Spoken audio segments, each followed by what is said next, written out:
아파트를 살 때 1층이나 탑층은 피하라는 얘기들 많이 들어보셨죠? 그런데 제가 10년 넘게 부동산 시장에서 현장을 뛰면서 발견한 진실은 따로 있습니다. 바로 아파트 2층인데요. 2층이야말로 1층과 탑층보다 훨씬 더 조심해야 하는 층수입니다. 그런데 2층이 최고라는 분들이 정말 많아요. 우선 2층 사시는 분들은 그렇게들 말하겠죠. 원래 자기가 있는 군대가 제일 빡셉니다. 2층 살아봤는데 너무 좋다. 다시 집 사도 2층 살겠다. 이런 댓글이 수백 개 달렸는데요. 저는 이 댓글을 하나하나 다 읽어봤습니다. 그리고 깨달았어요. 2층에는 두 가지 종류가 있다는 것을요. 제가 직접 경험한 사례들과 함께 그리고 실제 거주하시는 분들의 사례를 통해 말씀드릴 테니 지금 자금이 부족해서 저층을 생각하신 분들은 덜컥 계약하지 마시고 오늘 영상 끝까지 보시고 도장 찍으시길 바라겠습니다. 이 영상 하나가 여러분의 수천만 원, 어쩌면 억 단위 손실을 막아줄 수도 있고요. 반대로 숨은 기회를 찾아드릴 수도 있을 겁니다. 그럼 바로 시작하겠습니다. 영상 보시기 전에 좋아요 한번 부탁드려요. 먼저 2층의 장점들부터 정리해 보겠습니다. 실제로 2층에 사시는 분들이 말씀하신 장점입니다. 엘베를 기다리지 않아도 된다. 음수 버릴 때 계단으로 후다닥 내려갔다 올 수 있어서 좋다고 해요. 엘리베이터에서 음수 냄새 때문에 이웃 마주칠 걱정할 필요도 없고 엘리베이터가 고장나도 전혀 문제가 없다고 합니다. 두 번째, 조경을 바로 앞에서 즐길 수 있다. 거실 창문 밖에 나무가 있어서 사계절을 다 느낄 수 있다고 해요. 봄에는 벚꽃, 여름에는 초록잎, 가을에는 단풍, 겨울에는 눈 덮인 나뭇가지를 감상할 수 있습니다. 전원주택 같은 아파트 이런 느낌이죠. 심지어 창문을 열면 과일나무 열매를 따먹을 수 있다고 얘기하는 분도 있습니다. 맞습니다. 이건 고층에서는 절대 누릴 수 없는 저층의 최고 장점이죠. 셋째, 비상상황 대처가 쉽다. 화재나 지진 같은 재난 상황에서 2층은 창문으로 뛰어내려도 생존 가능한 높이입니다. 요즘 제가 살고 있는 아파트가 오래돼서 화재 경보기 오작동이 많은데요. 새벽 4시에 화재 경보기가 울려서 애기 안고 뛰어간 적도 있습니다. 그때는 9층 살 때였었는데 1층까지 계단으로 뛰어내려갔더니 오작동이라고 하는 거였어요. 소방차 출동하고 난리 났었는데 말이죠. 이런 일들이 반복되면 진짜 무서운 게 실제 상황인데요. 오작동이라고 생각하고 태어나게 있다가 큰일 나는 겁니다. 어떤 분은 서해안 지진 때 14층에 살았는데 집이 흔들려서 너무 무서웠다고 그 이후로 고층이 무서워서 저층으로 이사했다고 하는 분도 있습니다. 저도 일본에서 살 때 14층에 살았었는데요. 지진 나면 높으면 높을수록 더 흔들립니다. 무서워요. 넷째, 아이들이 좋아합니다. 댓글 중에 인상 깊었던 게 아이들이 2층이 너무 좋아서 다른 곳으로 이사 안 가겠다고 한다는 내용이었어요. 급하게 나갈 때 2층 베란다에서 물건을 던져주기도 하고요. 등교할 때 베란다에서 가깝게 인사할 수 있어서 좋다고 하더라고요. 다섯째, 안정감입니다. 저층 사는 사람들이 공통적으로 얘기하는 게 바로 이겁니다. 고층에서 살 때는 붕 떠있는 느낌이었는데 저층에 오니까 땅에 발붙이고 사는 느낌이라고 해요. 실제로 고층 살다가 저층으로 이사한 후 건강이 좋아졌다는 분들도 계십니다. 자, 이 정도면 2층이 정말 좋은 것 같죠? 그런데 여기서 끝나면 안 됩니다. 왜냐하면 이 모든 장점들에는 전제 조건이 있기 때문이에요. 바로 어떤 2층이냐는 겁니다. 사람들의 얘기를 자세히 분석해 보니 2층이 좋다고 하신 분들의 공통점이 있었어요. 첫째, 대부분 신축이거나 필로티 구조였습니다. 둘째, 앞에 공원이거나 나무가 있고 녹지가 있었습니다. 세 번째는 지상에 주차장이 없는 전부 지하 주차장 아파트였어요. 네 번째는 2015년 이후에 지어진 아파트들이 대부분이었습니다. 그럼 반대로 반대쪽 2층이 별로였다는 분들의 사례로 볼게요. 한 분은 2층에 사는데 1층에서 아이들이 너무 뛰어서 층간소음이 심하다고 하셨습니다. 주말마다 미칠 것 같다고 하셨어요. 또 다른 분은 3층에 사는데 2층 사람이 걷는 소리, 문 닫는 소리가 시끄럽다고 여러 번 연락 온다고 하셨습니다. 층간소음이 위에서만 있는 게 아닌 아래에서도 있는 겁니다. 이제 제 이야기를 해볼게요. 제가 경매로 낙찰받은 물건 중에 아파트 1층, 탑층, 3층이 있는데요. 같은 단지 중간층 시세보다 싸게 낙찰을 받았습니다. 아파트는 1층, 탑층, 그리고 저층, 고층으로 가격이 올라갑니다. 그러니까 시세 파악을 잘 하셔서 낙찰 받으셔야 해요. 그리고 이 저층 아파트의 문제는 잘 안 팔린다는 겁니다.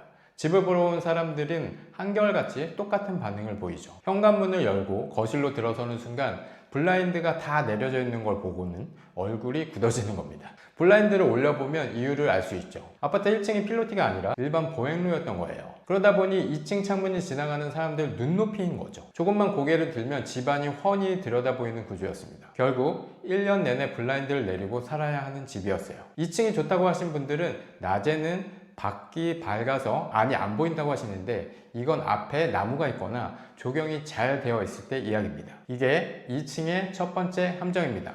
1층은 적어도 층간소음에서는 자유로워요. 아이들이 뛰어놀아도 소파에서 폴짝폴짝 뛰어도 아래층 걱정할 필요가 없죠. 1층 사시는 분이 이렇게 말씀하셨습니다. 아이들이 줄넘기를 하든 뛰든 마음이 너무 편하다고요. 이게 1층의 가장 큰 장점이에요. 그런데 2층은 어떻습니까? 1층처럼 사생활 침해 문제를 똑같이 겪으면서 아래층 눈치를 봐야 합니다.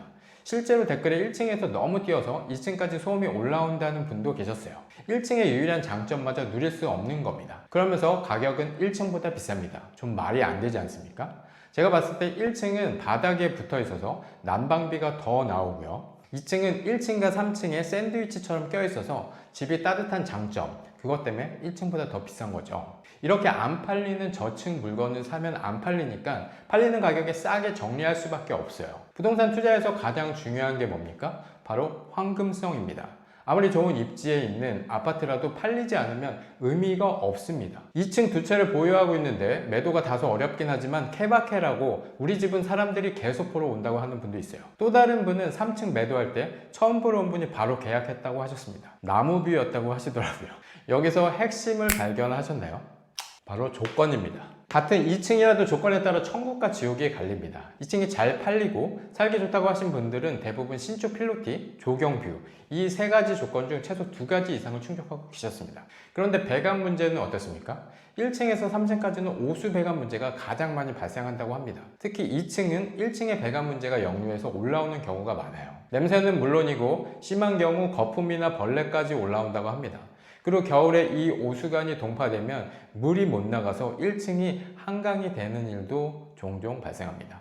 임장을 다니다 보면 화장실에서 악취가 심하게 나는 아파트가 있어요. 배관 노후로 문제가 있는 거죠. 이런 문제는 개인이 해결할 수 있는 게 아닙니다. 전체 라인을 교체해야 하는데 다른 집 동의를 받아야 하죠. 그래서 이런 문제점들을 아는 사람들은 신축 필로티 2층을 삽니다. 왜입니까? 신축은 배관이 새 거고 필로티 구조는 실제 높이가 9층, 3층 수준이기 때문입니다. 일조량 문제도 심각합니다. 많은 분들이 2층도 햇빛이 잘 들 거라고 생각하는데 착각이에요. 헬리오시티 1층인데 햇볕 잘 안 들어와서 곰팡이 안 생기고 춥지도 않다고요. 뭐 이렇게 말을 하는데 이게 말을 어떻게 하냐의 차이입니다.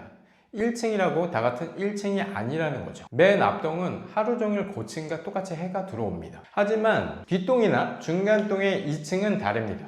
앞동과의 거리에 따라 다르지만 대부분의 경우 하루 중 절반 이상 그늘에 가려져 있어요. 특히 겨울에는 오전 내내 해가 들지 않는 경우가 많습니다. 일조량이 부족하면 곰팡이, 높은 난방비, 그리고 건강 문제까지 이어집니다. 그렇다면 정리를 해보겠습니다.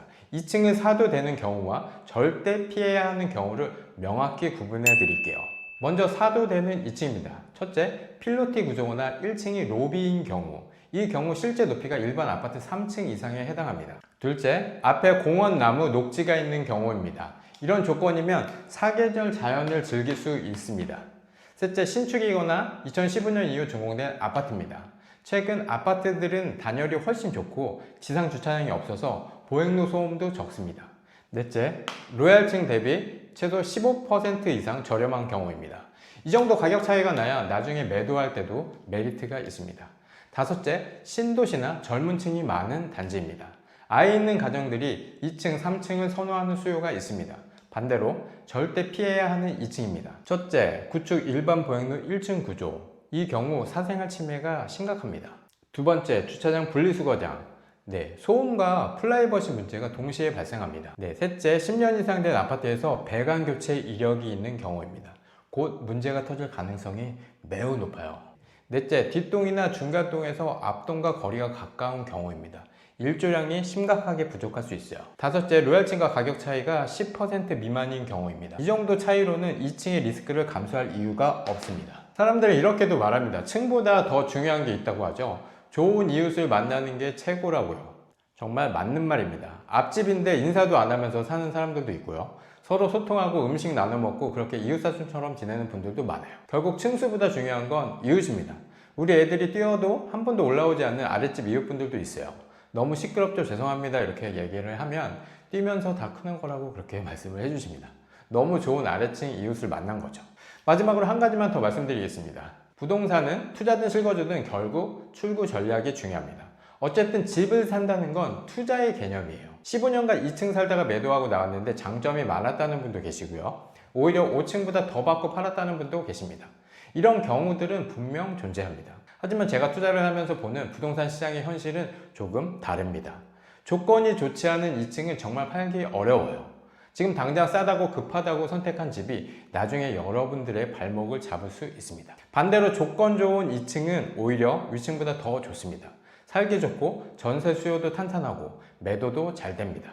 결론은요, 2층이 무조건 나쁜 게 아닙니다. 하지만 무조건 좋은 것도 아니에요.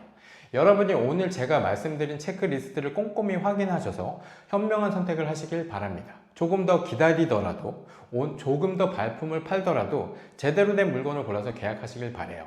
오늘 영상은 여기까지 하겠습니다. 감사합니다. 이상 체험별님이었습니다. 헬렌 켈러가 이런 말을 했어. 행복의 문이 하나 닫히면 다른 문이 하나 열린다. 그러나 우리는 종종 닫힌 문을 멍하니 바라보다가 결국 열린 문을 보지 못하게 된다.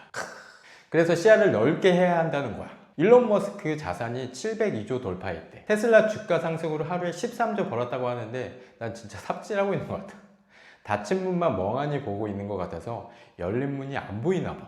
서울 못 사면 경기, 인천, 충청 계속 할 수 있는 곳으로 가면 돼. 충청권 요즘에 한 달에 5천씩 오르는 중이야. 경매로 실투자금 최소화해서 자산 늘리지 않으면 죽을 때까지 내가 원하는 아파트는 못 가는 거야. 서울 수도권 제외하고 지방은 여전히 대출 가능하다고 하니까 열린 문을 한번 쳐다는 봐봐. 제발.